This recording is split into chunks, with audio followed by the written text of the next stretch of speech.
Hello everyone, I'm Rahim and I've chosen Aggregate Demand and Supply model as my favorite course subject in the class. So I've chosen this model because it explains the aggregated economy as a whole rather than just focusing on a single aggregate individual. Moving towards aggregate demand. Aggregate demand is basically the total expenditure which is done on goods and services in economy. That is called aggregate demand. It also comes up with a key equation which is denoted such as I've also written above here: C consumption plus I investment plus G government spending plus NX. It is the difference uh, of the value of net exports while in the net imports. So um, uh, let's move into the graphical representation. Uh, any any change in the prices will cause the aggregate demand to move along the slope, whereas any non-price influence, when it comes into the place, it will cause the aggregate demand to shift either towards the right or either towards the left. The causes are consumption, investment, government spending, and net exports. Any change in one of these will cause aggregate demand to shift. For example, if there is a cut in corporation tax which is imposed on firms, businesses, it will rise business confidence, more investment will be done, and then thereby aggregate demand will move towards the right. Moving to the next, aggregate supply. Aggregate supply distinguishes uh, between short run aggregate supply and long run aggregate supply, whereas the graph is drawn here which shows the short run aggregate supply slopes up from left to the right. Short run aggregate supply is basically the total output of an economy that will be supplied when there has not been enough time for the prices of factors of production to change.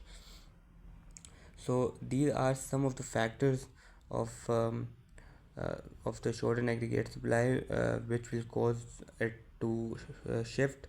One of them are when there is an increase in wage rate which is not matched by increase in labor productivity.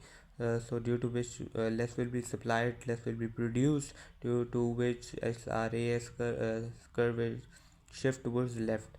Another example is the change in the taxes on the firms. A reduction in the corporate tax or indirect tax will cause an increase in the SRAs as shown above.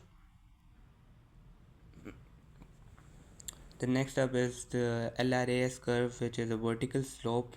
It is a vertical slope. So uh, the long run aggregate supply basically shows the relationship between the price levels and GDP. It is there are also many causes of LRAS which will cause a shift to it.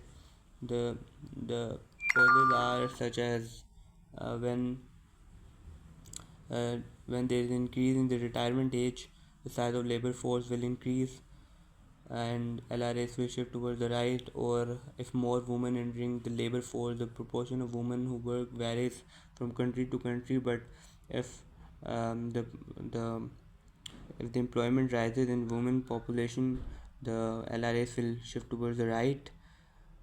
So there is also a real world application which I have write it below right here. The COVID-19 pandemic, when the COVID-19 was at the peak, the consumption and investment was reduced, due to which AD and SIS shifted towards the left. uh, it lowered the output and higher inflation and stagflation. In return, the policy changed. The US Federal Reserve cut interest rates to improve the cheaper borrowing, to enhance the investments, and launch quantitative easing, purchase government securities to increase money supply. In return, it was the economy boosted the demand and it avoided a deeper recession. Uh, that is all with my video of the more aggregate demand and aggregate supply model. For me, um, uh, this model explains more of economic situations with real time events, which also shows fluctuations that occur, and it is more of flexible model. So for me, it is one of my favorite models in macroeconomics. Thank you.